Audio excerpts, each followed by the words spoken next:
Passamos a apresentar os 4 Evangelhos, Revelação da Revelação, Jean Baptiste Rustin.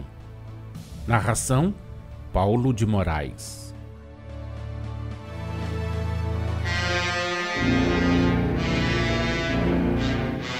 Número 233. O que Jesus dissera aos fariseus acerca do que deve ser a união do homem e da mulher, segundo a lei divina, chamara a atenção dos discípulos. De sorte que, uma vez a sós com o mestre, o interrogaram de novo a esse respeito.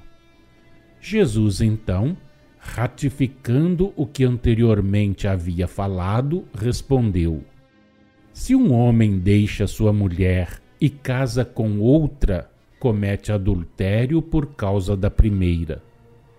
Assim como, se uma mulher deixa o marido e casa com outro, também comete adultério. Jesus, assim falando, tinha em mente aludir à época de progresso e de depuração moral em que, modificadas as vossas leis como consequência da modificação das vossas naturezas, a união do homem e da mulher será ao mesmo tempo livre e indissolúvel, segundo a lei natural, à face de Deus, porque será a reunião de 2 corpos para a reprodução e a ligação de 2 almas pelo laço divino da lei do amor.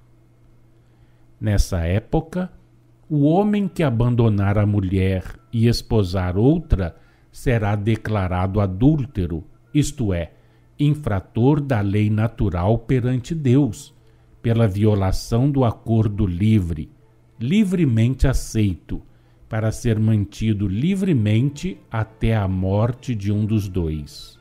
Tendo esse sentido e esse alcance, as palavras do Mestre não podiam ser compreendidas pelos discípulos. Só o haviam de ser, em espírito e em verdade, pelas gerações futuras, nos tempos preditos da nova revelação. É o que se evidencia da observação que os discípulos fizeram. Se tal é a condição do homem com relação à esposa, não convém casar. Não vos admireis de que hajam dito isso.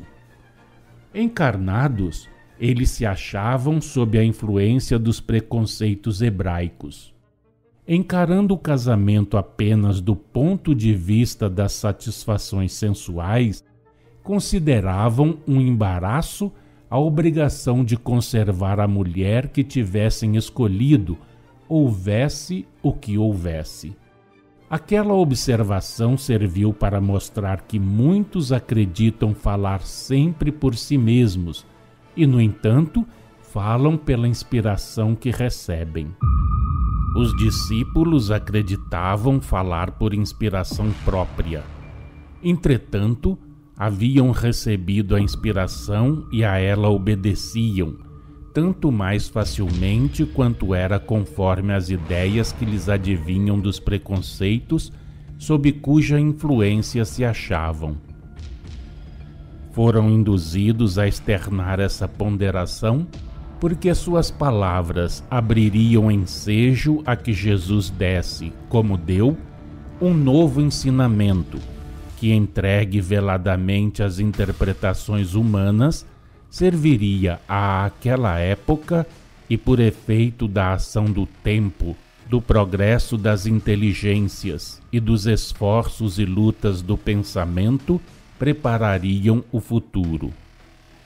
Esse ensinamento, que se destinava a ser explicado e desenvolvido pela revelação atual, quando fossem chegados os tempos, tinha por objetivo indicar aos homens, fazendo-lhes compreender os motivos de incapacidade ou de abstenção do casamento, a maneira por que hão de proceder para praticar, de acordo com a lei divina, a união simultaneamente livre e indissolúvel do homem e da mulher. Nem todos, disse Jesus aos discípulos, compreendem esta palavra, mas sim aqueles a quem isso é dado. Porque há os que do ventre materno nasceram eunucos. Há os que foram feitos eunucos pelos homens, e há outros que a si mesmos se fizeram eunucos por causa do reino dos céus. Entenda-o quem puder entender. Aqui tendes, em espírito e em verdade, o sentido dessas palavras. Jesus, por nosso intermédio, vô-lo revela. Como sabeis, o Espírito, quando reveste o corpo de carne, já tem feito a escolha de suas provações.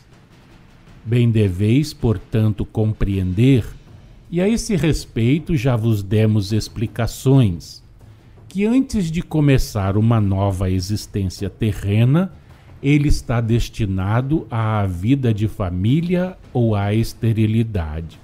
Os arrastamentos da carne também são muitas vezes uma prova de que lhe cumpre esforçar-se por sair vitorioso.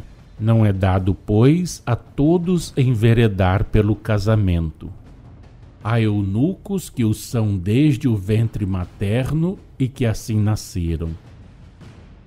Espíritos há, conforme acabamos de dizer, que ao fazerem a escolha de suas provações, se impõem como uma delas a resistência às tentações da carne.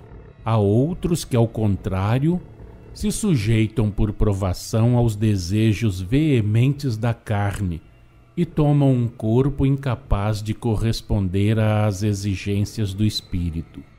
Dizemos às exigências do espírito porque, como não ignorais, o espírito material concorre para as sensações carnais e muitas vezes a imprudência do espírito é que arrasta o corpo a abusos perniciosos.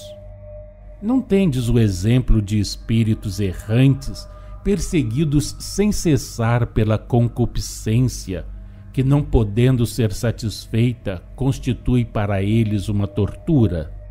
Pode dar-se que na encarnação que se seguir, essas tendências subsistam. O espírito sofre então o castigo corporal da impossibilidade de ceder a tais inclinações.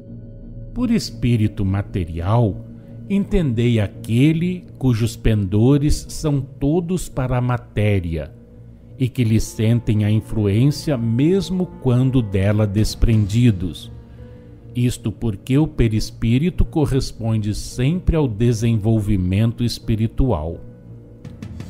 O de um espírito pouco adiantado, sujeito conseguintemente às atrações da matéria, é muito espesso e bastante aproximado, embora o não vejais, das matérias que compõem os vossos corpos. Assim, o espírito desencarnado nessas condições pode perfeitamente ser considerado material, no sentido de que seus gostos, pendores e constituição perispirítica muito próximos estão da matéria. Compreendam, portanto, aqueles que do ventre materno saíram eunucos, aqueles cuja natureza os mantém por essa forma excluídos das exigências da carne, a causa e o objetivo de tal provação que eles próprios escolheram. Não lhes assiste o direito de, visando quaisquer interesses pessoais, condenar a viver sob o seu jugo uma mulher qual pássaro privado da liberdade. A natureza humana e suas necessidades constituem um meio que o homem tem para progredir e do qual lhe cumpre tirar proveito. Tudo pode servir para o progresso humano, contanto que este seja bem dirigido. Esses espíritos, que como eunucos encarnam, faliram gravemente em existências anteriores, cedendo aos mais culposos transviamentos da carne, esquecidos do que deve ser a união animal segundo a lei divina. olvidados dos deveres da vida de família. Esforçando-se por triunfar da prova, eles, na causa determinante da impotência que lhes é infligida, têm que aurir a inteligência e a força necessárias para vencerem essas tendências, esses desejos da carne, para fazerem de tal impotência, que de outra forma seria uma tortura, meio de depuração moral, de progresso. Assim, pela predominância do espírito sobre a matéria e por uma vida de castidade, irão preparando-se para se tornarem capazes do casamento e da vida de família, segundo a lei natural aos olhos de Deus, noutra existência. Haverá nessa prova alguma coisa de molde a vos surpreender? Não vejais no curso dos acontecimentos humanos senão fatos destinados a apagar faltas passadas e a vos manter em guarda contra fatos futuros.